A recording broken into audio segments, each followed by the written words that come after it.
Good morning, students.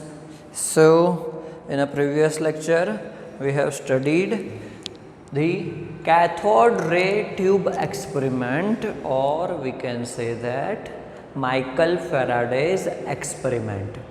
Okay, to find out the electron, discovery of an electron. Okay, आज हम लोग next देखने वाले हैं charge to mass ratio of an electron. Actually आपको पता होना चाहिए कि द डिस्कवरी ऑफ इलेक्ट्रॉन बराबर किसने किया था? तो जे थॉमसन ने। माइकल फेराडे ने शुरुआत की थी कैथोड रे ट्यूब में से जो कैथोड रेस निकले उसको नेगेटिवली चार्ज पार्टिकल इलेक्ट्रॉन ऐसा नाम दिया गया। But after the discovery of electron जैसे जे थॉमसन ने किया उसके बाद किया गया। सो 1898 में जे थॉमसन ने क्या किया था? 1897 में जे थॉमसन ने इलेक्ट्रॉन की डिस्कवरी की थी, ऐसा हम लोग बोल सकते हैं। ओके, सो सबसे पहले उसने क्या किया कि जे थॉमसन ने इलेक्ट्रॉन का उसका चार्ज एंड उसका मास, उसका रेशियो निकाला with the use of cathode ray tube. यहाँ पे माइकल फेराडे के एक्सपेरिमेंट के बाद ही उसने ये एक्सपेरिमेंट किया और उसी का डेटा यूज़ करके एक्सपेरिमेंट किया, बट थोड़े से चेंजेस कर दिए कि उसने कैथोड रे ट्यूब, ये आपका फिगर है यहाँ पे एक्सपेरिमेंट का। तो बेसिकली आप देखो कि यहाँ पे कैथोड है, एनोड है, फ्लोरोसेंट स्क्रीन है, दैट मीन्स ये कैथोड रे ट्यूब ही है। बट इसको थोड़ा मॉडिफाइड कर दिया कि आफ्टर एनोड क्या किया, थोड़ा सा एक्सपांड किया ट्यूब को, शेप चेंज किया एंड उसके अंदर magnetic field and electrical field भी डाल दिया। कैसे डाला? तो exactly perpendicular to each other, electrical field and magnetic field is applied exactly perpendicular to each other and on the path of cathode ray. Okay, on the path of cathode ray magnetic field and electrical field attached. Okay, उसको बनाया गया इस तरीके से कि एक दूसरे से परपेंडिकुलर रहे एंड बीच में क्या निकल रहा है उनका कैथोड रे। ओके, इस तरीके से इसको बनाया गया बराबर। तो जब ऐसा एक्सपेरिमेंट किया गया कि हाई वोल्टेज बैटरी के साथ अटैच्ड है, कैथोड है, एनोड है, कैथोड में से कैथोड रे निकलेगा एंड एनोड में से पास होके वो electrical field and magnetic field पे आएगा और उसके बाद फ्लोरोसेंट स्क्रीन पे डेविएट होके आपको कोई भी पॉइंट पे मिलेगा। ओके, तो एक्सपेरिमेंट देखते हैं हम लोग। फर्स्ट पॉइंट हम लोग ऐसा देखते हैं कि only electrical field is applied, second point only magnetic field is applied and then both applied. Okay, so when only electrical field is applied, when only electrical field is applied, electron, or we can say that cathode ray tube, cathode ray, electron deviate from its path, electron deviate from its path and it hits the screen at point A। क्या होता है? Deviate होके वो point A के ऊपर hit करता है, point A के ऊपर वो हिट करता है। When only electrical field is applied, electron deviate from its path and hit the cathode ray tube at point A. Okay, same way when only magnetic field is applied, when only magnetic field is applied, again electron deviates from its path and hit the screen at point C। तो कब यहाँ पे हम लोग बोल सकते हैं कि सिर्फ only electrical field is applied, only electrical field is applied, और यहाँ पे only magnetic field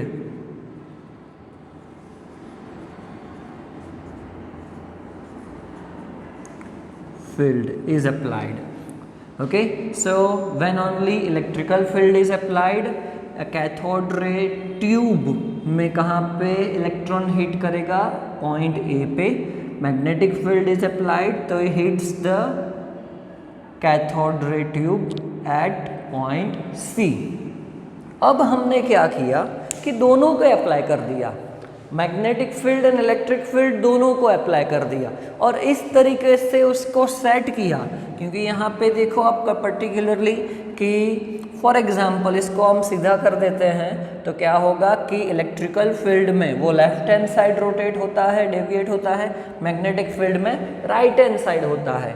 ओके, तो फिर हम लोग क्या करते हैं कि electrical field and magnetic field को बैलेंस कर दिया, electrical field and magnetic field को बैलेंस कर दिया. और बैलेंस करने के बाद हमें क्या मिला कि उसकी जो वैल्यू थी, स्ट्रेंथ थी, वो दोनों कैंसल आउट हो गए. एंड आपको अप्लाई करने के बाद भी straight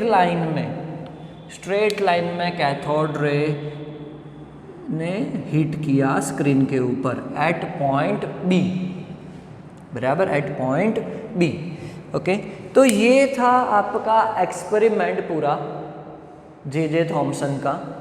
and through this experiment उसने इसके लिए जो भी फील्ड अप्लाई किया, इलेक्ट्रिकल और मैग्नेटिक, जो भी गैस लिया है, उसके बारे में डिस्कशन करके अपना पॉइंट दिया.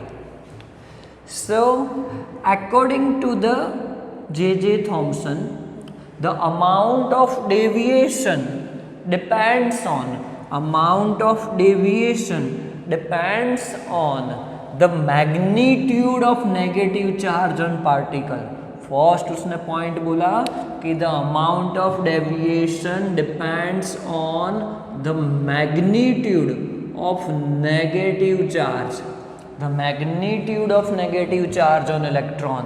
So he said the greater the magnitude, greater is the interaction with electrical and magnetic field, and finally greater the deflection.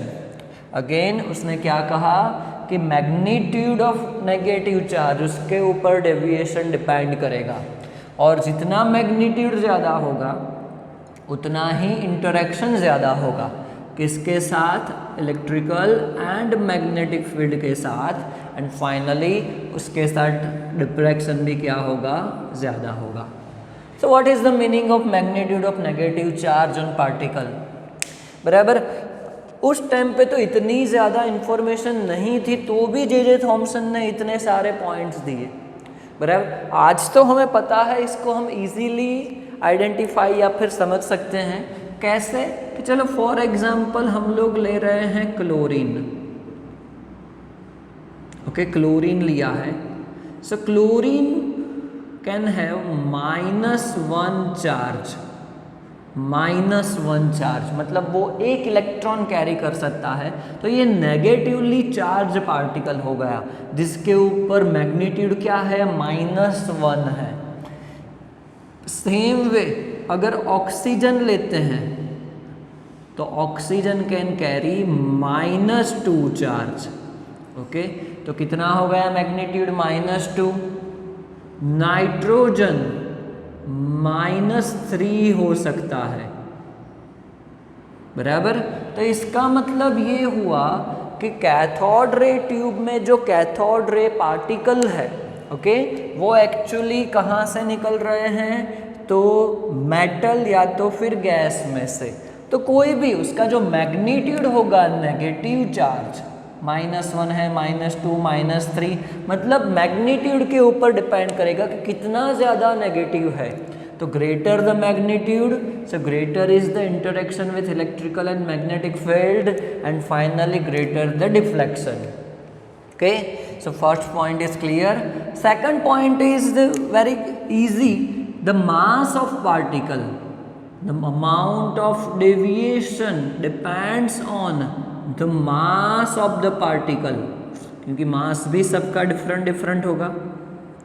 Okay, lighter the particle greater is the deflection. बहुत ही common है कि lighter the particle greater is the deflection. Okay, इसको मैं आपको बहुत ही simple example से समझाता हूँ। फॉर एग्जांपल, हमने एक मैग्नेट लिया है, स्ट्रॉन्ग मैग्नेट है, बराबर। तो जब भी स्ट्रॉन्ग मैग्नेट के ऊपर से सेम डिस्टेंस से, यहाँ पे मैं बोल देता हूँ, चलो ये आपका स्ट्रॉन्ग मैग्नेट है, ये रेड पेन, ओके, फिर ये ब्लू है, बराबर। मैंने यहाँ पे रखा है और वो क्या है, तो आयरन पाउडर फॉर्म में लिया है हमने, आयरन को पाउडर फॉर्म में लिया है, बराबर। उसके छोटे छोटे पार्टिकल्स बना दिए हैं उसको तोड़ के, बराबर। तो क्या होगा कि वो इजीली अट्रैक्ट हो जाएगा, पार्टिकल्स होंगे छोटे छोटे कि जिसका मास बहुत ही कम है, तो वो आयरन के साथ, मतलब मैग्नेट के साथ इजीली अट्रैक्ट हो जाएगा।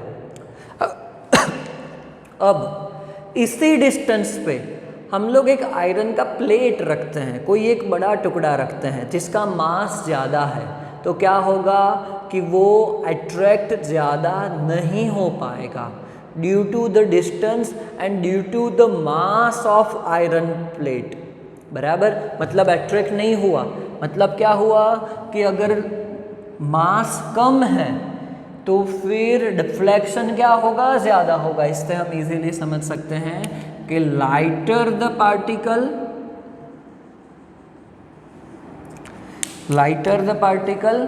greater is the deflection, greater is the deflection, lighter the particle greater the deflection। तो सेकंड पॉइंट हमारा कंप्लीट हुआ। Now third point, the strength of electrical and magnetic field. हमने सबके बारे में डिस्कस कर लिया। चलो कैथोड रे ट्यूब के नेगेटिव चार्ज्ड मैग्नीट्यूड के बारे में, देन वो पार्टिकल है, हैवी है या लाइट है, उसके मास के बारे में, and the last one is कि हमने यहाँ पे electrical field and magnetic field apply किया हुआ है, तो इलेक्ट्रिकल एंड मैग्नेटिक फील्ड की स्ट्रेंथ के ऊपर। सो बेसिकली अगर हम लोग यहाँ पे स्ट्रॉन्ग मैग्नेट अप्लाई करेंगे तो मैग्नेटिक फील्ड भी उसका स्ट्रॉन्ग होगा। सेम वे अगर स्ट्रॉन्ग हाई वोल्टेज बैटरी के साथ ये प्लेट्स को अटैच करेंगे, then the magnitude of electrical field is also high. So इसके ऊपर से बहुत सारे एक्सपेरिमेंट करने के बाद उसने ये डिसीजन लिया कि as the strength of electrical and magnetic field increases, as the strength of electrical and magnetic field increases, the deflection increases। क्या होगा, deflection of electron increases, बराबर। तो ये तीन मेन पॉइंट्स हो गए जो जे थॉमसन ने दिए, किसके ऊपर, डेविएशन ऑफ इलेक्ट्रॉन उसके ऊपर दिए, बराबर। चलो, तो ये सभी एक्सपेरिमेंट करने के बाद, एक्यूरेट मेजरमेंट करने के बाद जे थॉमसन ने फाइनली E/me इलेक्ट्रॉन का charge and mass of electron, उसका रेशियो का आंसर दिया, एंड कितना दिया, 1.758820 into 10⁻11 कूलम्ब पर kg।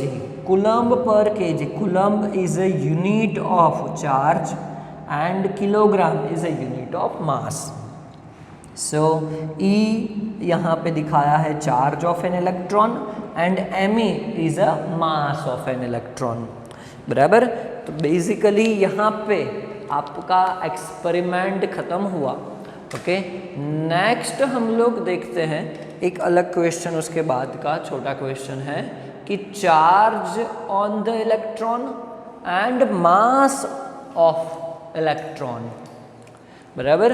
कि हमारे पास E/me रेशियो का वैल्यू आ चुका है।